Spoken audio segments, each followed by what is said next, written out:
"Hello, mister, Mama has a fever. Here's $1, could you help her?" The little voice cried out. In my world, $1 buys a life or ends one. But as the rain soaked through my Italian wool suit, a tiny, trembling hand held out a single, crumpled bill. "Mister," the girl whispered, her braids dripping with water, "Mama's skin is like a stove. Is $1 enough to make the fire go away?" I am Lee Tan, the man the city fears, and in that moment, for the first time in 20 years, I had no idea what to say. The rain in District 8 didn't wash things clean. It just turned the soot into a gray slurry that clung to the tires of Lee Tan's obsidian black sedan.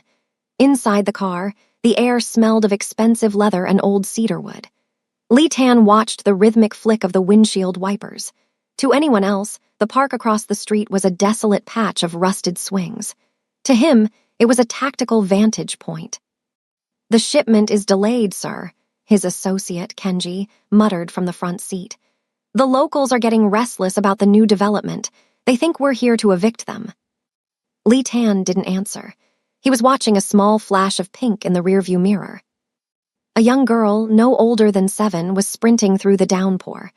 Her hair, tied in intricate braids with pink beads that clacked together like rain on a tin roof, was soaked. She didn't look like she was playing. She looked like she was hunting for someone. "Sir, we should move. Security protocol," the man in the passenger seat warned. "Wait," Lee Tan said. His voice was a low vibration. The girl stopped right at his door. She didn't knock. She stood there, shivering, her eyes wide, staring at the tinted glass. Lee Tan lowered the window. "You're the man who owns the big buildings," she said. "I am. You should be inside, little one," Lee Tan replied. "I don't matter," she whispered. She pulled out a damp, crumpled piece of paper. It was a $1 bill. "Mister, Mama has a fever. It won't go away. The man at the store said medicine costs money. Is this enough?" Lee Tan looked at the bill. He looked at the girl, Jennifer. He saw the desperation in her eyes. $1, Lee Tan asked softly. "It's all I have," she said. "Please, I don't want her to go to the sky yet." "What is your mother's name?" Lee Tan asked. "Rashiel," Jennifer whispered. "We live in the building with the broken red sign." "Go back to her, Jennifer," Lee Tan said. "Tell her a friend is sending a cool breeze." "Is the $1 enough?" she asked. "It's more than enough," Lee Tan lied. "It's the most valuable currency I've handled all year." As the window rolled up, Lee Tan felt the weight of that single $1 against his chest. "Kenji," he said, "find the best doctor in the city. Tell them they are making a house call to the building with the broken red sign. Now." The building with the broken red sign was a monument to neglect. Lee Tan didn't send his men. He went himself, trailed only by a doctor he had summoned under heavy pressure. They climbed the stairs to apartment 4B. The door was slightly ajar. Inside, the apartment was small but clean. In the bedroom, the air was thick with the heat of a body fighting itself. Rashiel lay on a bed, her skin slick with sweat. She was a woman of striking beauty, even through the gray pallor of her illness. Jennifer was sitting on a stool by the bed, pressing a wet washcloth to her mother's forehead. She looked up as Lee Tan entered. "You came," she breathed. "I brought the medicine," Lee Tan said. He gestured to the doctor. "Move, do your job." Lee Tan stood in the corner. He felt out of place. He was a man of shadows, and this room was full of desperate love. He watched the doctor work. "Severe pneumonia," the doctor whispered to Lee Tan. "She needs a hospital, Mr. Tan, tonight." "No hospitals," Lee Tan said. "My enemies are looking for any link to this neighborhood. You will bring the equipment here. Set up a private ward. Use the $1 I gave you for supplies." Jennifer walked over to Lee Tan and grabbed the hem of his black suit jacket. "Is she going to be okay, Mr. Boss?" Lee Tan looked down at her. "She is going to be fine, Jennifer. I've already paid the bill." But as he spoke, his phone vibrated. A text from his security team. "The syndicate knows you're at the apartment. They think you've gone soft. Ambush potential. High." Lee Tan stepped out of the building to find 4 black SUVs idling at the curb. A man named Vance, a rival within the organization, stepped out. "Lee," Vance said with a sneer, "word got around you were playing social worker in the slums. The board thinks you're losing your edge over a woman and a brat." Lee Tan adjusted his cufflinks. My business in this district is my own, Vance. Go home. Maybe we should go upstairs and see what's so special about them, Vance suggested, nodding toward his armed guards. In one fluid motion, Lee Tan was in Vance's space. He didn't pull a weapon. He didn't need to. The sheer aura of controlled violence radiating from him made the guards freeze. If you so much as look at the directory of this building, Lee Tan whispered, I will erase your name from every ledger in this city. You won't be dead. You'll be forgotten.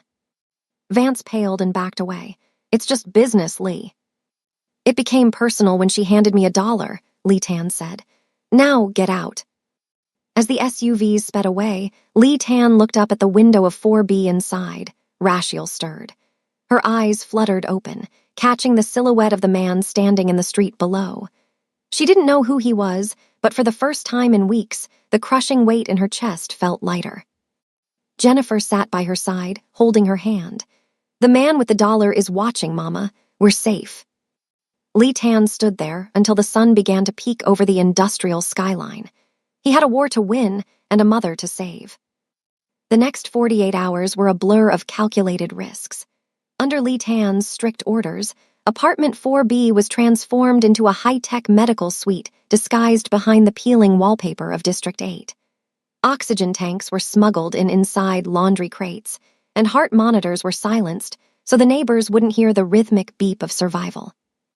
Lee Tan didn't leave. He occupied the small wooden chair in the kitchen, his laptop open, managing a multi-million-dollar empire while the smell of Rashiel's jasmine-scented candles fought against the medicinal odor of the nebulizer. Jennifer became his silent shadow. She didn't ask questions about the men in suits standing guard at the stairwell, nor did she ask why the doctor looked terrified every time Lee Tan glanced at him. Instead, she brought him a lukewarm cup of water. You don't sleep, Mr. Lee, she asked, her voice small. Sleep is a luxury for people who aren't holding a $1 bill for safekeeping, Lee Tan replied, his eyes never leaving the monitor. Mama's hand is cooler today, Jennifer said, a tiny smile breaking through her exhaustion. The fire is going out. Lee Tan looked at the girl. Her resilience was a sharp contrast to the men he dealt with daily, men who crumbled at the first sign of a stock dip. She's a fighter, Jennifer, just like you. But the peace was a thin veil. On his screen, Lee Tan watched a series of encrypted messages. His bank accounts in Singapore were being flagged. The syndicate wasn't just watching, they were strangling his resources. They wanted to see if he would sacrifice his empire for the woman in the next room. Jennifer, Lee Tan said, closing his laptop, go sit with your mother. Tell her that no matter what noise she hears outside, she is not to open the door. Are the bad men coming? Lee Tan stood up, straightening his tie. No, I'm going to make sure they never even think about this street again. Lee Tan summoned a meeting of the syndicate's inner circle, not in a boardroom, but in a neutral, high-security warehouse near the docks. He knew that to save Rashiel and Jennifer, he couldn't just be a protector. He had to be a predator. 7 men sat around a steel table. Vance was there, looking smug, flanked by elders who had built the organization on blood and silence. You've been distracted, Lee, the eldest, a man named Hwan, said.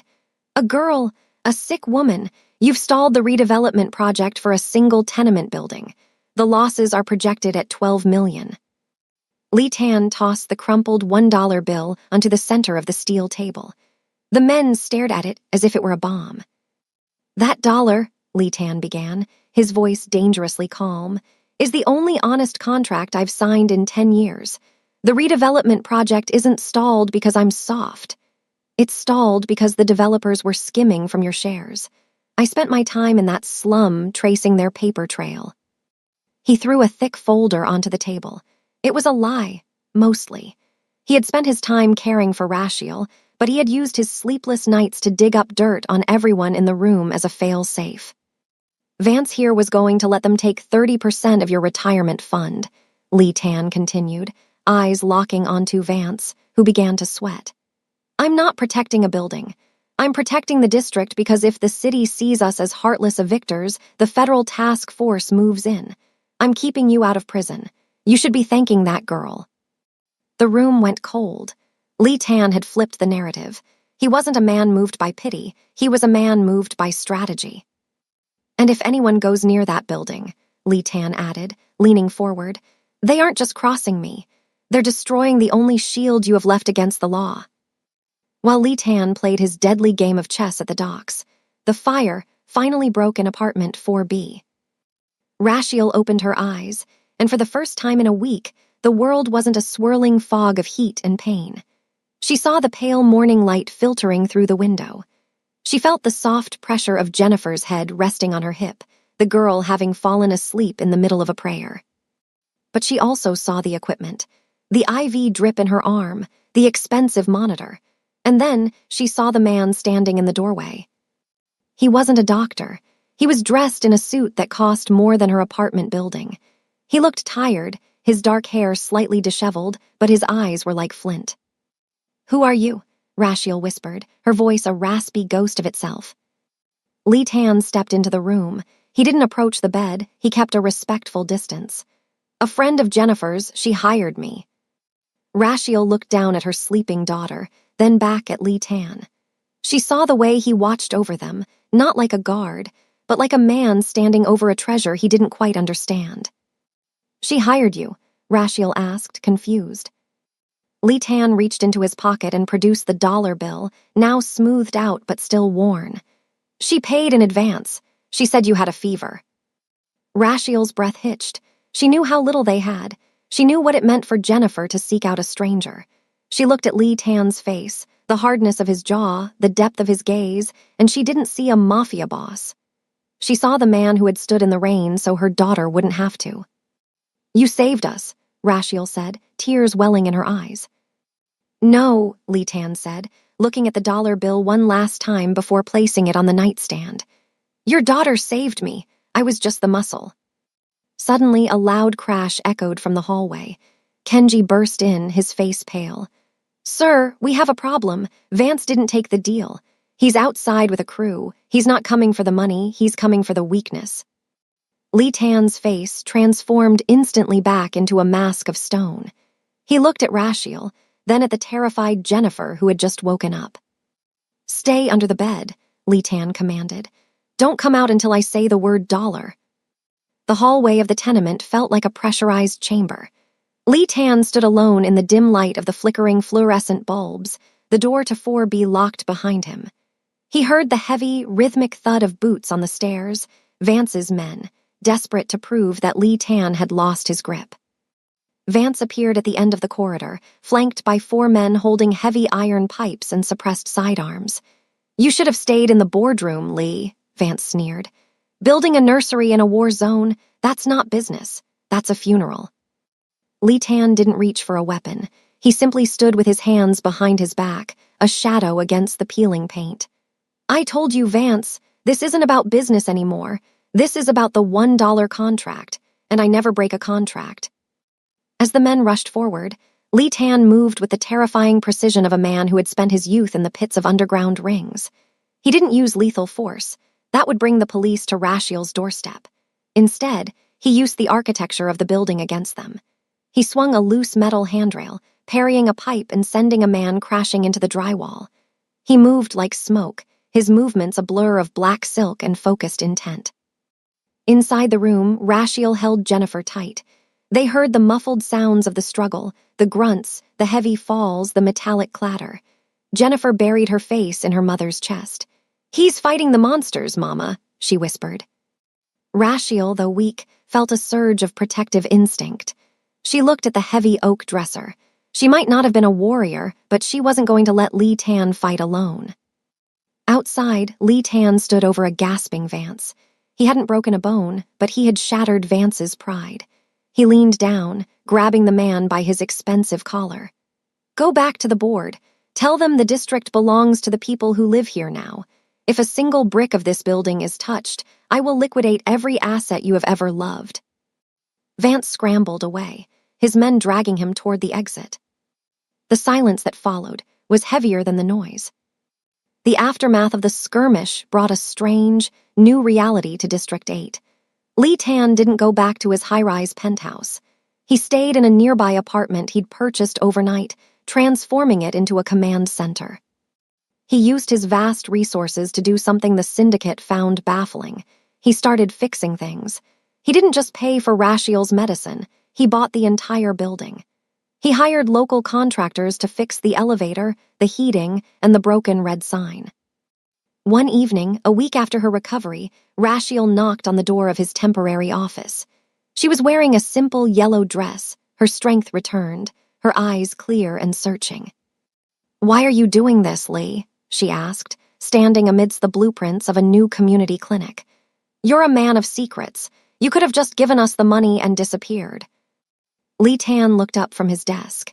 He saw Rashiel, not as a victim, but as a woman of immense dignity who had raised a child like Jennifer in the heart of a storm.